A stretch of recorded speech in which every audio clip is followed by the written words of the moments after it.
बिस्मिल्लाहिर्रहमानिर्रहीम, अस्सलाम वालेकुम। आप देख रहे हैं फेसबुक और यूट्यूब। पहले आपके सामने ताज़ा तरीन अपडेट्स रख दूं। बड़ा जो इजलास हुआ SIFC का, उसके बाद एक बड़ी अहम मुलाकातें मामलात हल होने के करीब है। गंडापुर की आर्मी चीफ के साथ मुलाकात, ये पहली बाज़ाब्ता तहरीक इंसाफ के किसी अहम रुकन की मुलाकात है। अमरीकी सेनेट की जो हियरिंग है उस पर इमरान खान का रद्द-ए-अमल भी आ गया, बड़ा ऐलान भी। मुराद सईद भी हाई कोर्ट का मामला, वो भी आपके सामने रखता हूँ। और इमरान खान की ऑनलाइन मुलाकात का इंतजाम जो है वो होने जा रहा है। परवेज इलाही की बड़ी तशवीशनाक रिपोर्ट भी सामने आई। शीरी मजारी का नाम भी 9 मई के मामलात में दोबारा आ गया। और तहरीक इंसाफ का जो पावर शो है, बड़ा पावर शो, इस दफा लाहौर में नहीं, कहाँ हो रहा है उसकी तफसीलात बताता हूँ आपको। और खान ने बड़ी हिकमत अमली का ऐलान भी किया है और इमरान खान से जो मुलाकातों की समात है उसके तहरीरी हुक्मनामा भी जारी हो गया।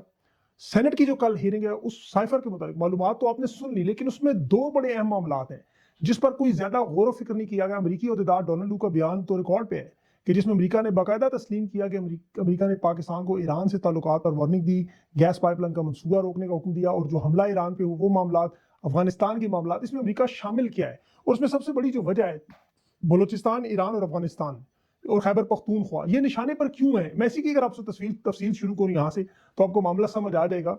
और इसमें डोनाल्ड लू का ये बयान अपने जेहन में रखें, जो अमेरिका ने ईरान पाकिस्तान गैस लाइन जो पाइपलाइन मंसूबा था और जो हमला हुआ, और अफगानिस्तान का मामला। देखिए, अफगानिस्तान के साथ ये तीन पहलू है इसके, और खैबर पख्तूनख्वा भी उसमें शामिल है, वजीरिस्तान खास तौर पर। ये तीनों चारों पहलू अगर आपको समझ आ जाए तो आपको सारी सिचुएशन क्लियर हो जाएगी। अफगानिस्तान, पाकिस्तान, ईरान, ये तीन ममालिक अमेरिका के लिए इतने अहम क्यों है, बाइडन हुकूमत के लिए खास तौर पर क्यों इतनी तवज्जो देते हैं। अख्तर मेंगल साहब का एक बयान आपने सुना होगा, जहां जहां कुदरती वसाइल है वहां वहां वसाइल भी पैदा किए जा रहे हैं। तो कुदरती जो वसाइल है वो वसाइल की वजह मादनियात है, दौलत है, ये धाती मिनरल्स है जिनके साथ दुनिया का कारोबार चल रहा है। ये ममालिक और इलाके इसीलिए बार बार निशाने बन रहे हैं। ईरान, अफगानिस्तान और पाकिस्तान, खैबर पख्तूनख्वा और बलूचिस्तान, ये इलाके देखें। ईरान के बारे में आपको पता है ये दुनिया का तीसरा बड़ा मुल्क है जहां तेल के जखायर हैं, गैस का दूसरा बड़ा दुनिया में मुल्क है। यानी दुनिया के 12% जो आप जखायर देखें उसमें तेल 12% जो है वो ईरान से आता है। मशरक़ वस्ता का सारा तेल अगर आप देख लें तो 24% दुनिया की तवानाई यानी ग्लोबल एनर्जी लैंडस्केप का जो हिस्सा है वो ईरान है। ईरान के साथ जुड़ा हुआ है हिस्सा बलूचिस्तान।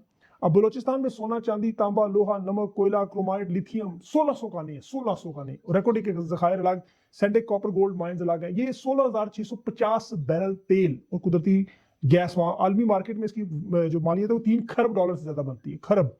अफगानिस्तान में लिथियम के इसी तरह जखायर है, उसे सऊदी अरब कहा जाता है लिथियम का, ये जरा जेहन में रखिए अपने। कॉपर है, सोना है, सबसे बढ़कर REE यानी रेयर अर्थ एलिमेंट, जो खास मखसूस धातें जो इलेक्ट्रॉनिक्स में, दिफाई साजो सामान में।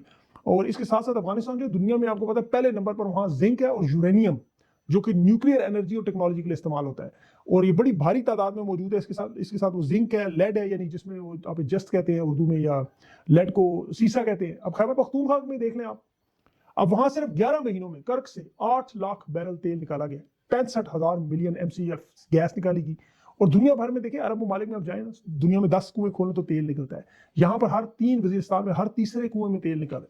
मीरान शाह में इस वक्त इतना तेल मौजूद है जो पाकिस्तान के आने वाले 50 साल की जरूरियात को पूरा करने के लिए काफी है। शुमाली वजीरिस्तान में देख रहे 36,000 मिलियन टन तांबा पड़ा है। आप उसकी कीमत देखें तो $7,000 जो है एक टन जो है तांबे के मिलते हैं। स्वाबी, बाजोड़, बुनेर में, मर्दान में तकरीबन 2 अरब टन मार्बल मौजूद है। सवात में इसी तरह जुमरद मौजूद है। KP में फ्लोराइट है। इसमें बालाई वजीरिस्तान चले जाए, वहाँ सोने की मिकदार है। गोम्बल के पहाड़ है। दरा आदम खेल में चले जाए, 3.5 लाख टन वहाँ पे इस वक्त यूरेनियम के जखायर भी मौजूद है। 5,000 मेगावाट बिजली जो तरबेला डैम से बन रही है। कोहाट टनल से सिर्फ गाड़ियों के जो गुजरने के वो 80 से लेकर 400 तक वो लेते हैं किराया, ये भी NLC के पास है। तो इसमें से अरबों रुपया कमाते हैं। खैबर पख्तूनख्वा के ये हालात हैं। दूसरी तरफ नौजवान बच्चे वहाँ के पिंडी में, लाहौर में आपको बूट पॉलिश की आवाज़ लगाते नजर आते हैं। अफगानिस्तान की हालात भी ऐसी थी। उन लोगों ने इन चीज़ों पर कंट्रोल किया सिर्फ, और देखें वो कहाँ से कहाँ पहुंच गए। और यही सबसे बड़ी वजह है, याद रखें, यही वजह कि खान खैबर पख्तूनख्वा के लोगों को उठाने की कोशिश कर रहे हैं। इस खिते में सबसे ज्यादा अगर जुल्म हुआ बलूचिस्तान में या KP में, तो उसका मुदावा इमरान खान कर सकता है। यहाँ पर जो तरक्याती मंसूबे हैं आप देख लें, जो गंडापुर को जो टिकटॉक की वीडियोस नहीं बना रहा मरियम नवाज साहबा की तरह, उसके जो असल काम है वो माइनिंग के काम है। ये जो मैंने आपको भी बताया है, KP में हेल्थ कार्ड, पनागाहें, और ये जो माइनिंग का मामला है ये हल हो गया तो यकीन जाने, जो मैंने आपको सारी तफसीलात बताई हैं, अगर ये तहरीक इंसाफ के पास यकीन करें मामलात कंट्रोल में आ गए तो आप सोच नहीं सकते। शेरफुल मरवत ने उस ट्विटर स्पेस में लकी मरवत के बारे में बात की कि लकी सीमेंट वालों ने सिर्फ इस लकी मरवत इलाके का 50 अरब रुपया देना है। अब ये एक कंपनी की मिसाल है। तो बाकी आप देख लें इस पोटेंशियल के हिसाब से गंडापुर क्यों जफी का हकदार है IFC की मीटिंग में। अब अगर ये लोग ज्यादती ना करें तो हकीकी मानों में यकीन करें सरमायाकारी की सहूलत आने दें तो खैबर पख्तूनख्वा पाकिस्तान का सबसे तरक्की याफ्ता सूबा बन सकता है। पंजाब में तो देखें ज़राअत थी, एक नाम था ज़राअत, अब वहाँ हाउसिंग सोसाइटियाँ बन चुकी हैं। वहाँ पे साबर मिठू, बाजवा साहब का समधी, अलीम खान जैसे लोगों का बाकायदा कब्जा है। इन लोगों ने तो लहलहाते खेत बना लिए, DHA बना लिए, यहाँ से जो सोना उगलती जमीन थी वो सारे मामला खत्म कर दिए। लेकिन केपी में ये मामला नहीं है, वहाँ से खुसूसी सरमायाकारी सहूलत जो SIFC की जो एपेक्स मीटिंग का इजलास था जिसमें वज़ीर आला भी थे और आर्मी चीफ भी मौजूद थे, गंडापुर मौजूद थे, और पहली बाज़ाब्ता ये मीटिंग है तहरीक इंसाफ के किसी अहम रुकन की। इसे मीडिया में नहीं लाया गया, लेकिन गंडापुर के मामले पर बड़ा कुछ हो सकता है। अभी खान से 2 लोग जो मिले, खान ने कहा मुफाहमत पे निकलो, मेरी अल्लाह खुदा न खास्ता मैयत जा सकती है, डील नहीं हो सकती। तो गंडापुर बड़ा अहम किरदार अदा कर सकता है।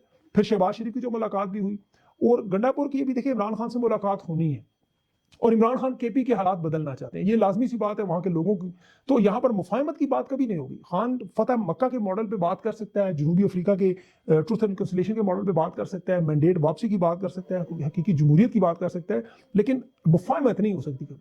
बैरिस्टर गोर ने आज डोनाल्ड लू वाला जो मामला, जो सबसे अहम मामला था, इमरान खान से मुलाकात हुई, फिर तफसीली बयान जो सामने आया, उसमें आप देखें बड़ी अहम बात है। इमरान खान ने उसमें कहा एक तो इंक्वायरी करवाएं, असद मजीद ये मेन बंदा है जिससे डोनाल्ड लू की मीटिंग हुई। अदालती रिकॉर्ड में असद मजीद ने साइफर की तस्दीक की, ऑन रिकॉर्ड वो सब कुछ मौजूद है। डोनाल्ड लू तो साइफर के मंदरजात को मुस्तरद कर रहा है, मुलाकात से इनकार कर रहा है। असद मजीद की मुलाकात में मीटिंग में बाकायदा मीटिंग के नोट्स भी मौजूद है, मिनट्स भी मौजूद है, रिकॉर्ड भी अदालतों में इसकी गवाही मौजूद है। अमेरिकी सेनेटर की जो अभी जिस तरह कमिश्नर रावलपिंडी के बयान की वीडियो भेजी इंतखाबी धांधली पर, अब लोग ये भी भेज रहे हैं वहाँ असद मजीद का ये अदालती रिकॉर्ड अब पहुंचेगा वहां पर, याद रखिएगा ये बात।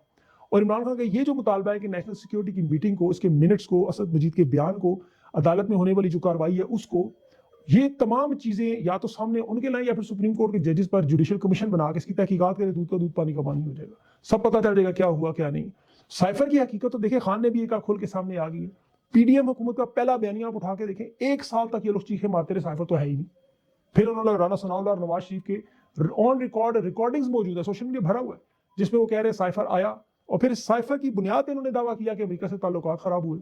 फिर इस साइफर की बुनियाद पर खुली समात अमेरिका में तो शुरू होगी, पाकिस्तान में उन्होंने जुर्म करार दे दिया बात करने पे। फिर इंटरसेप्ट की स्टोरी लीक हुई और मैथ्यू मिलर ने खुद ऑन रिकॉर्ड किया बयान, अमेरिकी स्टेट डिपार्टमेंट के क्लोजिश की बात की। आज प्रेस कॉन्फ्रेंस में जो मुतालबात हो रहे, कल से जो लोग भंगड़े डाल रहे हैं कि साइफर नहीं है साइफर नहीं है, वो शहबाज शरीफ और राना सनाउल्लाह की वीडियो को कैसे डिलीट करेंगे। अभी जो मैंने आपको स्टेट डिपार्टमेंट की बात की, इस पर अमेरिकी सहाफी थे वहां पे, जो अमेरिकी स्टेट डिपार्टमेंट का तर्जमान है मैथ्यू मिलर, प्रेस कॉन्फ्रेंस दे रहा होता है, उसमें उसने साइफर की मौजूदगी पर सवाल पूछा था। तो इन्होंने मुदरजात को तस्लीम किया, लफ्ज इस्तेमाल किया क्लोजिश, यानी करीब तरीन आपकी बातें ठीक है, या वीडियो देख सकते हैं। अब यहाँ पर दूसरी तरफ डोनाल्ड लू जो सेनेट की हियरिंग में बैठकर झूठ बोल रहा था, अब या तो वो झूठ बोल रहा है या अमेरिकी स्टेट डिपार्टमेंट झूठ बोल रहा है, पाकिस्तान की अदालतों में खड़ा असद मजीद झूठ बोल रहा है, मीटिंग के मिनट्स नोट करने वाले झूठ बोल रहे हैं, नेशनल सिक्योरिटी काउंसिल की जो 2 मीटिंग्स वाले हैं वो झूठ बोल रहे हैं, अमेरिकी सफीर को डिमॉश करने वाले झूठ बोल रहे हैं, खान पर केस करने वाले झूठ बोल रहे हैं। अब झूठ इनके इतने ज्यादा है, लेकिन देखिए झूठ के तो पाँव नहीं होते, ये तो पकड़ा जाता है। जिस तरह अभी पाकिस्तान में उन्होंने ट्विटर X बंद करने पे झूठ बोलते रहे, आज वो रिपोर्ट भी आ गई कि एजेंसियों ने, खुद डॉन न्यूज की खबर है कि आज एजेंसियों ने कहा कि जी इसको ट्विटर को X को हमने बंद कराया, महफूज नहीं है।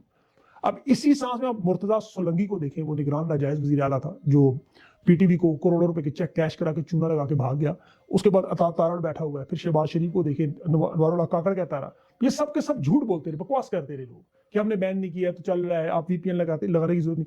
आज हकीकत कह रहे खुद अपने मुंह से बैन है। सिंध हुकूमत तो 2 था कि स्काइप और वाइबर भी बैन करने का सोच रही है 3 महीने के लिए, ये 2 एप्लीकेशन भी बैन कर दें। मतलब इनके झूठ से जो रोजाना आवाम के सामने बेनकाब हो रहे हैं। इसी तरह अमरीकी ओहदेदार जो है देखिए अपने मुल्क में सेनेट में बैठ के झूठ बोल रहे हैं, अब वो झूठ पकड़ा गया उसका। अमरीकी लोग इसे वहां बैठ के मुनाफिक और झूठे के नारे लगाते हैं कम से कम, लेकिन अमेरिका में जो उनके बैठे पिट्ठू हैं वो इन झूठों को सच्चा करने के लिए उछल उछल घूम तोड़ते रहते हैं। आप 2022 अप्रैल की सिर्फ अलामिया देखना है, SPR को जारी आपके सामने सब कुछ सामने। लेकिन ये साइफर की जान छोड़ेगा नहीं, ये बात मेरी याद रखेंगे। अब कुछ और मजीद अहम खबरें, एक तो मुराद सईद, आजम स्वाति और सनम जावेद जुल्फी बुखारी हाई कोर्ट पहुंच गए, इनके केसेस लगे ट्रिब्यूनल में, बड़ा अहम मामला है। और क्योंकि एक तरफ तो जरदारी की बेटी बिलावल, माफ कीजिएगा, आसवा जो है वो बगैर किसी मुकाबले के बिला मुकाबला मुंतखब करवाई जाए, वही वारदात जो नाना करते रहे अपने दौर में उसके बिलावल, उसी तरह से असेंबली में लाने की कोशिश। अब तो कोई रह नहीं गया, शायद कोई बच गया, उसको भी ले 83 सीटें तो है तहरीक इंसाफ की चीज ने। PTI पावर शो करने जा रही है, अब लाहौर में नहीं कराची में, मज़ार कायद पर इमरान खान ने कराची की क़यादत से बाकायदा तौर पर ऐलान किया कि आप एक बड़ा पावरफुल शो करें, वहाँ बहुत बड़ी स्ट्रेंथ है आपको पता है, और हलीम आदिल शेख और ये सारे मिलकर वहाँ इस शो को कामयाब करेंगे। क्योंकि अभी जो 23 मार्च का कल तहरीक इंसाफ का 10 बजे रात को जलसा था, उसकी इतला अभी तक कंफर्म नहीं हुई, कि लग रहा है कि ये शायद ना होने दें, क्योंकि वहाँ पे परेड शेड के मामले भी हैं। اب سردار اعجاز اسحاق صاحب نے اسلام آباد ہائی کورٹ میں جو آج حکم نامہ خان کی آن لائن میٹنگز کے بارے میں جو سیکیورٹی وجوہات پہ فزیکل میٹنگ انہوں نے کہا جی ممکن نہیں ہے تو آن لائن میٹنگ کے آج انتظامات مکمل کروائے، انٹرنیٹ مطلوبہ جو بھی معاملات ہے اس میں ٹیلی کمیونیکیشن کمپنیوں کا حلف نامہ جمع کروائیں، یہاں ہونی چاہیے ملاقات لازمی۔ اچھا یہاں ایڈوکیٹ جنرل ایسے جاہل آدمی کہتا ہے جی جیل کے قوانین 1978 کے ہیں، اس میں آن لائن کی اجازت نہیں۔ اب اس کو بندہ بتائے 1978 میں انٹرنیٹ موجود ہی نہیں تھا، آن لائن میٹنگز کا کنسیپٹ ہی نہیں تھا، مطلب کہ پڑھے لکھے بھی نہیں ہے، جاہل اتنے زیادہ ہیں۔ بہرحال پھر جج نے کہا کہ یہ، پھر کہتے ہیں جج سیاسی گفتگو خان صاحب کریں گے اس میں، تو جج نے کہا کہ عمران خان سیاسی رہنما ہے، گفتگو سیاسی نہیں کریں تو کیا تمہارا اس سے کیا معاملہ ہے؟ بہرحال خان صاحب کے ساتھ مفاہمت کی جو بات چیت ہے وہ میں نے آپ کو پہلے حامد میر نے بھی کنفرم کی کہ 2 لوگ اڈیالہ میں پیغام لے کر گئے تھے، خان نے کہا نکلو یہاں سے، خدا نخواستہ اللہ خان کو زندگی دے، صحت دے، کہا میری بھیا جا سکتی ہے، ڈیل نہیں ہو سکتی۔ تو یہ جو مفاہمت کی بات ہے اب اس میں علی امین گنڈا پور بڑا اہم کردار ادا کر سکتے ہیں، اور میرا ذاتی خیال ہے کہ برف پگھلے گی، کیونکہ یا تو پھر علی امین گنڈا پور بھی خان سے رگڑا لگوا لے گئی کہہ کے، لیکن یہ معاملہ چلے گا ضرور آگے، مجھے لگ رہا ہے کہ اس میں معاملے میں کوئی نہ کوئی آگے ہے، جان ہے۔ تحریک انصاف کا کل کا دیکھتے ہیں جلسہ 10 بجے اجازت دیتے ہیں یا یہ لوگ یہ جلسہ جو اپنا 10 بجے رات کو 23 مارچ کو شروع کرنا تھا انہوں نے، اب دیکھتے ہیں یہ ہوتا ہے یا 30 مارچ کو ہوتا ہے۔